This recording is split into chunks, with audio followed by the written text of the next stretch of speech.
título desta mensagem é A Mesa da Ceia. A Mesa da Ceia. É bem propícia. Todos acharam? Vamos ler a palavra do Senhor. Está escrito em Lucas 22, verso 28 ao 30. Vocês são os que têm permanecido ao meu lado durante as minhas provações. E eu lhes designo um reino, assim como meu Pai o designou a mim. Verso de número 30.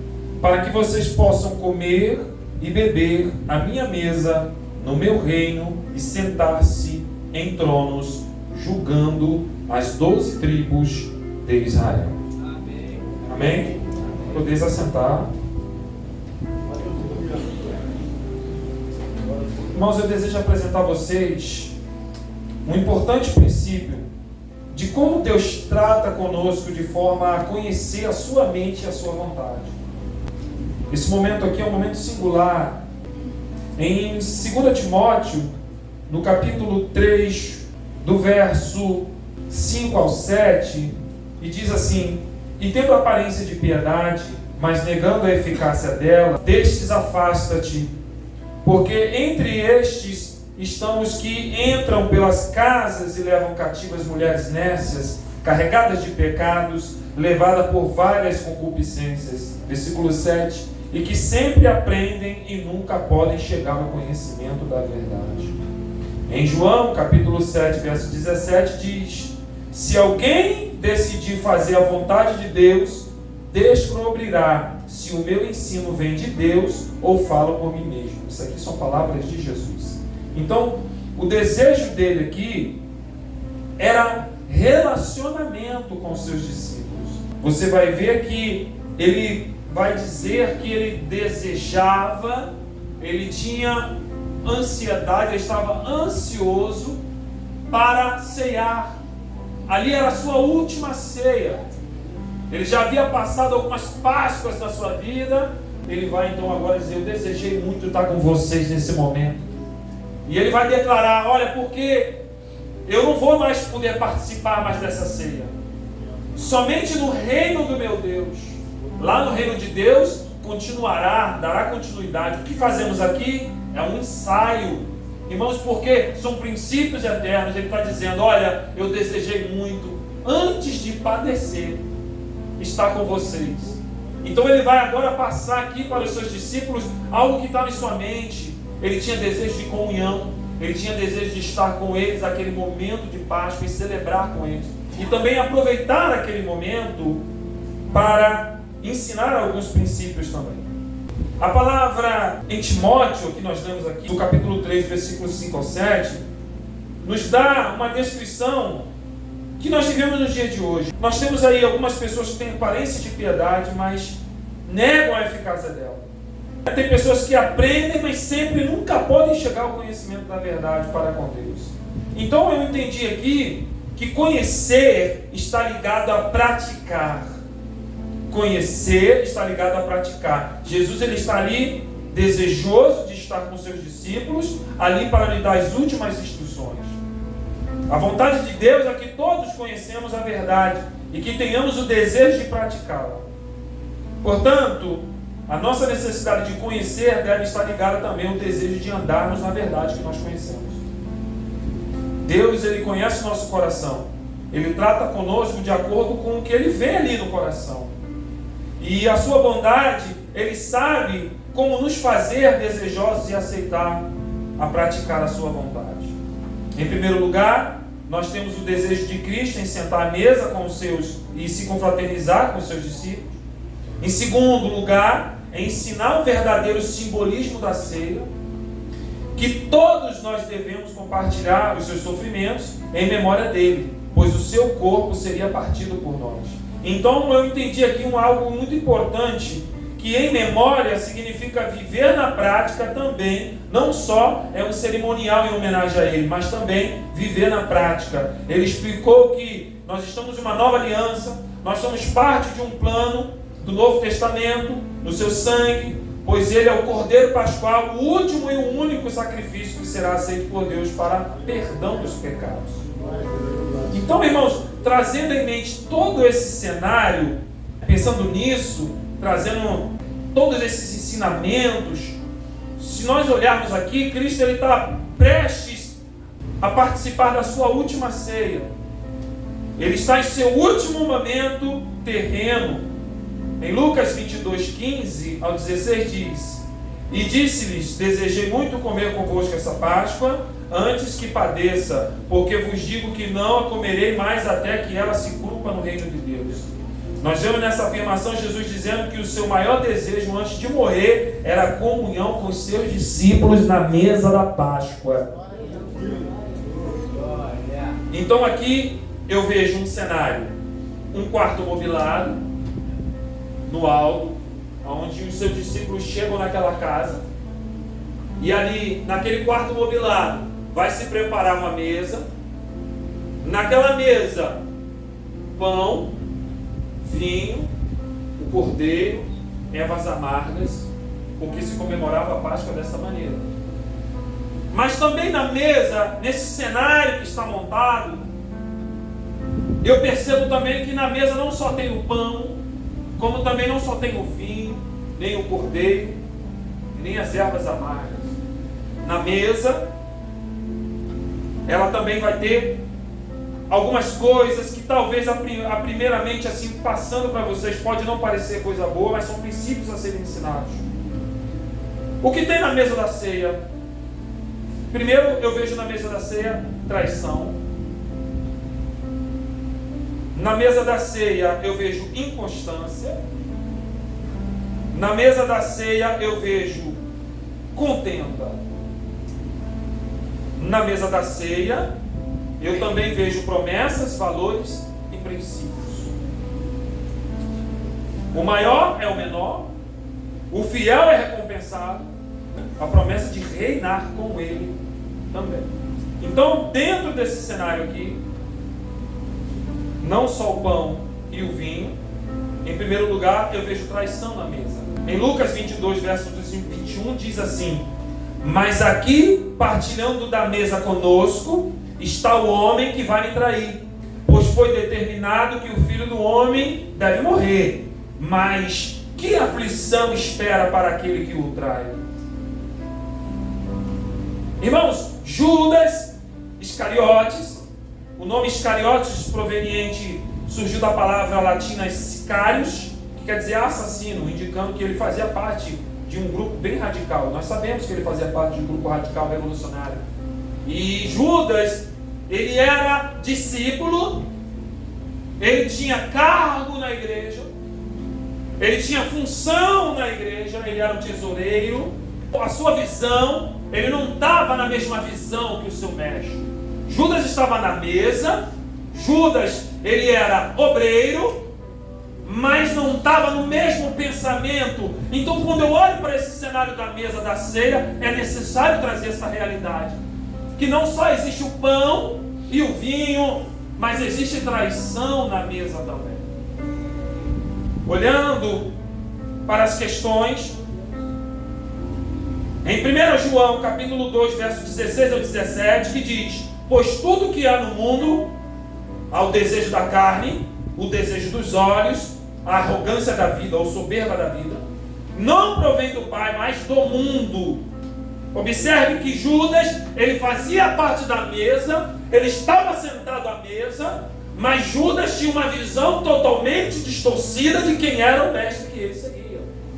Ele até entendia que Jesus era um bom homem, ao ponto de que quando ele vê a ideia e a oportunidade de traí-lo, ele vai até aqueles homens com proposta de ganhar financeiramente, e ali ele se agrada daquela situação, ele recebe aquela quantia, e na mente de Judas ele vai entender: poxa, não vai acontecer nada, ele é um homem bom, no máximo pode chocoteá-lo, eles podem fazer alguma outra coisa, mas eu não acredito que nada pode acontecer com ele não, mas vou aproveitar esta oportunidade para conseguir algum ganho, algum benefício. A Bíblia diz que ele era o tesoureiro e ele também era ladrão.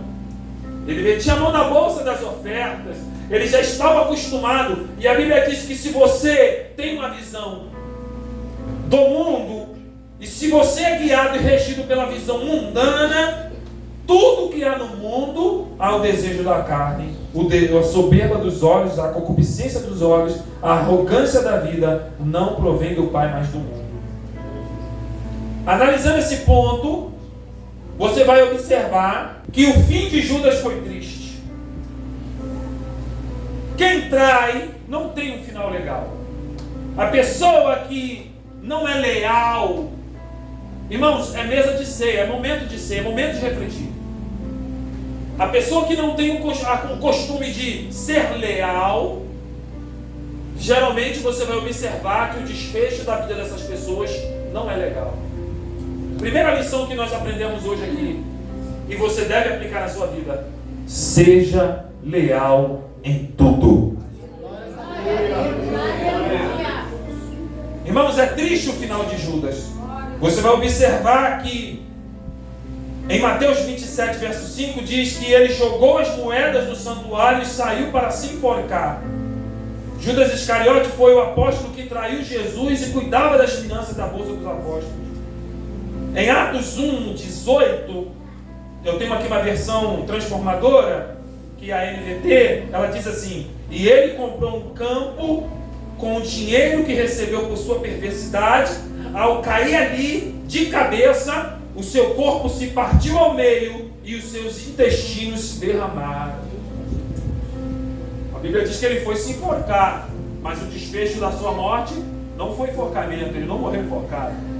A Bíblia diz que ele, precipitando-se em algumas versões, abriu-se pelo meio e as suas entranhas se derramaram. E aquele lugar foi chamado de Aceldama, campo de sangue.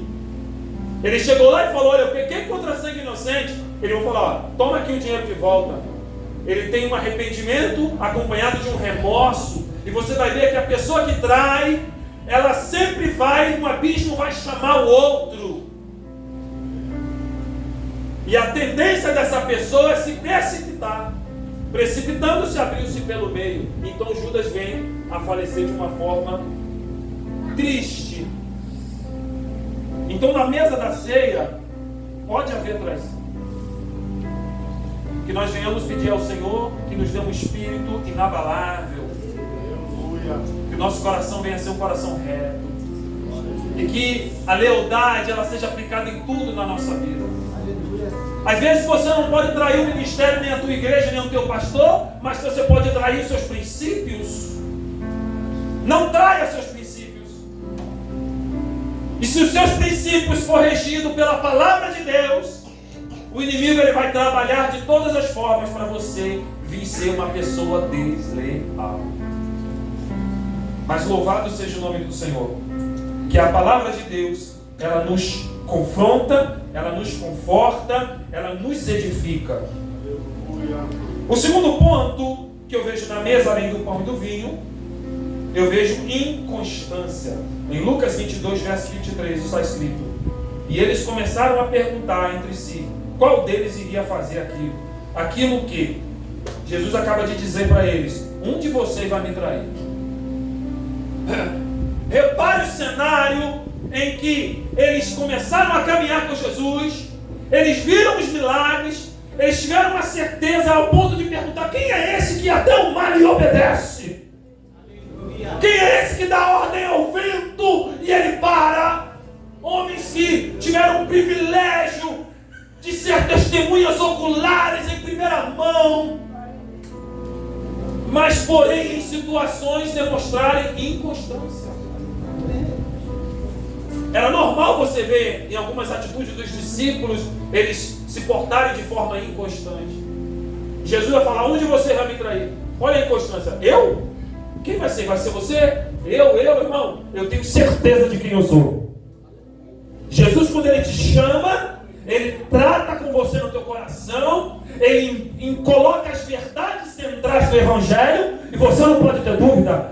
Fala com o teu irmão do teu lado: não tenha dúvida. Cuidado com a inconstância. O inconstante é o que muda de opinião, de humor facilmente, conforme a situação. A Bíblia nos ensina que não fomos criados para uma vida de inconstância. Sem uma forte e consciente decisão, você não vence a inconstância. Depois de uma firme decisão, você precisa de consistência para enfrentar os desafios. O que mais acontece na vida do cristão é desafio. Então a pessoa que tem um perfil de inconstância, e o inconstante ele também é imaturo. E o imaturo ele não cresce na sua fé. Cuidado! A situação mudou, você é regido pela circunstância. Meu Deus, ai, meu negócio ficou agora estreito. Aí ele começa a agir de uma forma. Ai, o negócio está favorável, tá bom. Ai, meu Deus, maravilha. Irmão, não seja inconstante. A mesa da ceia, ela revela muito mais do que nós podemos observar. É importante esse momento de reflexão. Não é em memória? Quando ele diz fazer isso em memória de mim, irmão, ele está dizendo assim, ó, façam isso em memória de mim. Ou seja, vocês quando estiverem fazendo isso, vocês não vão só fazer o cerimonial. Vocês vão praticar, vocês vão viver, vocês vão passar e estão sujeitos às mesmas coisas que eu. Passarão pelos mesmos sofrimentos que eu. Façam isso em memória. Então quando você estiver passando por uma adversidade, não deixe a inconstância tomar conta de você. Lembre-se, eu sou um memorial, eu estou em memória, e tudo que eu fizer vai ser para a glória do nome daquele que vive e reina. Você é um memorial. Se ele passou, vai passar também. Se ele passou, eu também vou passar. Quem sou eu para me debater, para fazer beicinho, para reclamar? Não posso ser uma pessoa inconstante em meus caminhos. Nós temos um exemplo muito clássico. Pedro nega. Por isso mesmo Jesus dá uma declaração a Pedro à parte. Jesus ainda chama ele no canto e fala, ó, em verdade te digo que esta noite, antes que o galo cante, me negarás 3 vezes. Mateus 26:34. Na sequência os discípulos se escandalizam. Mas quando Pedro está dizendo, eu? Não, Senhor. Eu não. Eu vou contigo até a morte. Aí os outros, o efeito manada, né? E nós também. Nós vamos. Aí Pedro nem conhecia a si mesmo. Pedro não entendeu que a trajetória da sua caminhada era para chegar a um ponto, um clímax no seu ministério, que ele deveria se conhecer, entender quem ele era de verdade. Tem muita gente na presença de Deus que ainda não se conhece direito. Sabe por quê? Precisa se permitir ser moldado pela palavra. Eu não vou negar não, Jesus.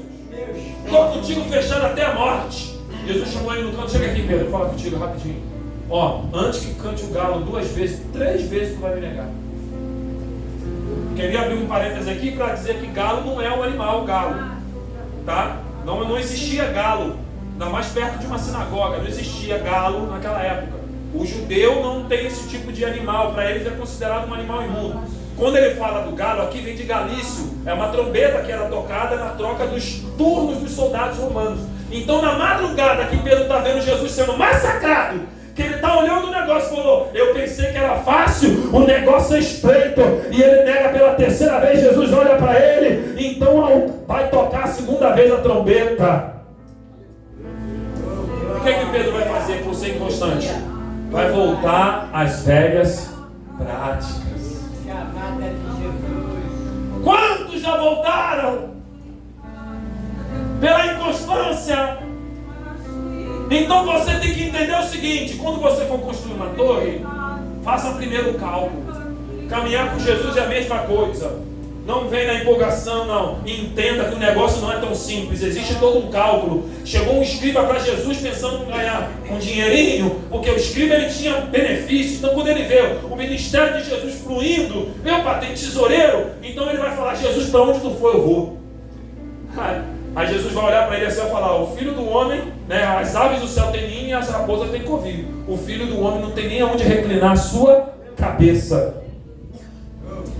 Ele está dizendo para ele, pensa bem no que você vai fazer. Vai me seguir até onde eu for? Não tem moradia, não tem regalia, não tem coisa fácil, não tem lucro.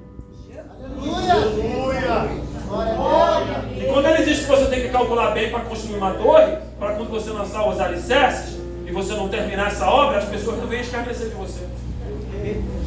Quantas pessoas que a gente conhece que começou tão bem, formando um bom alicerce, mas aí não calculou bem e deixou a construção pela metade. Que Deus nos livre disso, irmão. Então, na mesa da ceia, nós temos então a inconstância. Para mim, caminhar para o final. Outra coisa, eu vi na mesa da ceia traição, eu vi na mesa da ceia inconstância, mas também eu vi na mesa da ceia contenda. Lucas 22, verso 24 diz: os reis desse mundo têm poder sobre o povo, e os governadores são chamados de amigos do povo. Mas entre vocês não pode ser assim. Pelo contrário, o mais importante deve ser como o menos importante, e o que manda deve ser como o que é mandado. Em Marcos 10, 43 ao 45 diz: mas entre vós não é assim, pelo contrário. Quem quiser tornar-se grande entre vós, será esse o que vos sirva. E quem quiser ser o primeiro entre vocês, servo de todos, servirá a todos. Pois o próprio Filho do Homem não veio para ser servido, mas para servir, dar a sua vida para resgate de muitos. Porque aqui nesse momento aqui, logo depois dessa declaração, eles estão brigando para quem é o mais importante no reino do Senhor. Não, eu que vou ser mais importante. Aí Pedro falou: para com isso, rapaz. Ele me chamou primeiro. Eu sou o líder. E ele ia ser provado. Isso aqui é outra situação. Ele ia ser provado como líder. Porque quando o líder ele fraqueja, ele arrasta muita gente com ele. Mas não é só o líder, não. Você. Pensa bem como foi falado aqui sobre testemunho. O que você faz hoje reflete na tua família. As pessoas que estão ao teu redor, pode ter gente que não gosta de você. Você não é obrigado a agradar todo mundo. Você não é obrigado a ser bom para todo mundo. Mas você tem que entender que mesmo tendo pessoas que não gostem de você e não aprovem o teu comportamento, você tem que ter um comportamento ilibado. Independente, mas eu não gosto de fulano, eu não vou com a cara de ciclano, esse crente aí assim, assado. Se você for depender da boa vontade dos outros, você não vai prestar nunca. Nunca está bom. As pessoas nunca estão satisfeitas. Mas eu hoje conheço um que pode satisfazê-las. Elas precisam ver em você, Jesus. Jesus tem que estar presente no teu caminhar, no teu dia a dia. Contenda. Os valores do reino de Deus são diferentes do da terra, irmão. Você tem que entender que nunca foi por causa do tamanho que você poderá ter, mas quão grande você pode fazer uma pessoa ser com as suas atitudes. Aquele que quer ser o maior, seja o... Olha o valor, é invertido. Aqui, o maior, ele é grandão. Ele é avaliado pelo que ele tem. E a Bíblia já diz: não avalie, não se sinta grande pela quantidade de bens que você tem. Porque isso não quer dizer nada. Aí também está escrito: e se pedir a tua alma hoje? Você tem alguma coisa que pode dar em favor e resgate da tua alma? Do que adianta um homem ganhar o mundo inteiro e perder a sua alma? Verdade. Não adianta, irmãos. Então os valores do reino de Deus são diferentes. Para mim finalizar, na mesa também tem promessas e valores e princípios. Aqui nós vamos fazer de uma forma prática.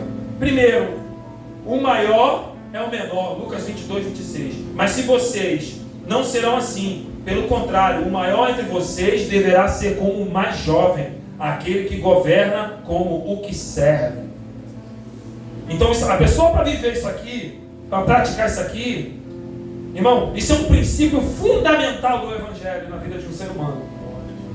Mas nós esquecemos, caminhamos nessa terra e muitas das vezes nos deixamos avaliar por aquilo que nós pensamos e achamos que somos. Sabia que todo ser humano tem algo dentro dele que ele imagina e acha que está todo mundo olhando para ele? Na verdade, ninguém está nem aí. As pessoas estão tão ocupadas com todas as suas correrias, suas coisas, que elas não estão olhando. Mas nós temos a nossa carne, a nossa degradação, a queda nos levou a acharmos que nós somos o centro do universo. Então, a Escritura te desafia a você viver diferente. Ela está dizendo: você está no meio desse povo aqui, você sirva a todo mundo. Seja como se fosse o menor, o mais jovem. Sinta isso. Ele não está dizendo só para você fazer com gestos externos. Ele está dizendo, viva isso na prática. Ô glória. Segundo, o fiel é recompensado. Lucas 22, 28. Vocês são os que têm permanecido ao meu lado durante as minhas provações. E eu lhes designo o reino, assim como meu pai designou a mim. E chegou naquele momento que ele estava tão ansioso e feliz, que ele já sabia o que aguardava ele. Como diz a gíria do carioca, o bagulho ia ficar doido.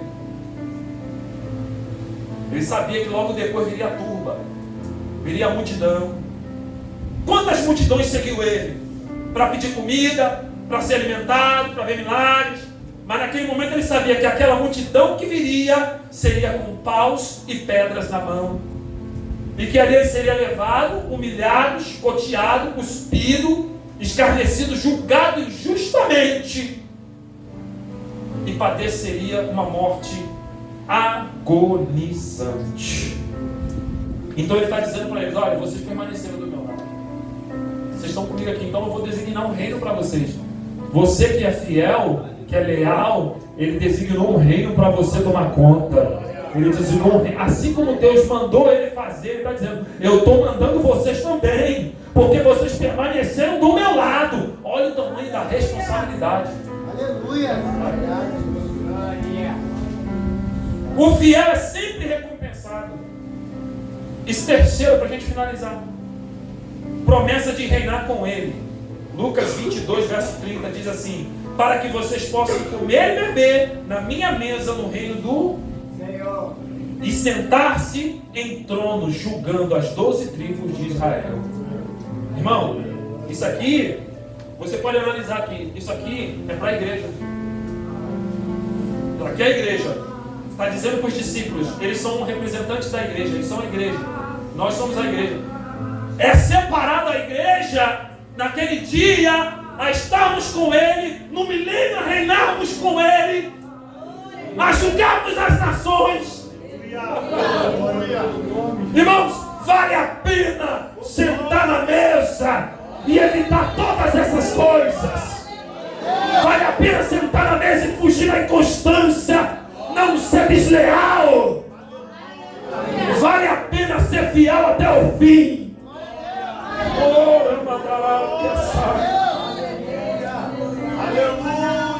Conclusão, irmãos. Mesmo sendo falhos, devemos nos alegrar em poder participar desta mesa maravilhosa. Que naquele dia daremos a continuidade no reino de Deus. O que celebramos aqui é um ensaio para as bodas do Cordeiro no céu. Estejamos desprovidos de trair o Mestre. Fugimos da inconstância e deixamos de lado as contendas e vaidades que nos causam desunião e machucam o corpo de Cristo na terra. Então, não nos cansemos de fazer o bem, pois o tempo próprio colheremos se não desanimarmos. Gálatas 6, verso 9. Para mim finalizar, em Tiago capítulo 1, verso 3 diz, pois vocês sabem que a prova da sua fé produz perseverança. Que Deus te abençoe, meus irmãos. Eu agradeço a minha rica oportunidade, em nome de Jesus. Glória a Deus. Que palavra abençoada, meu irmão. Glória.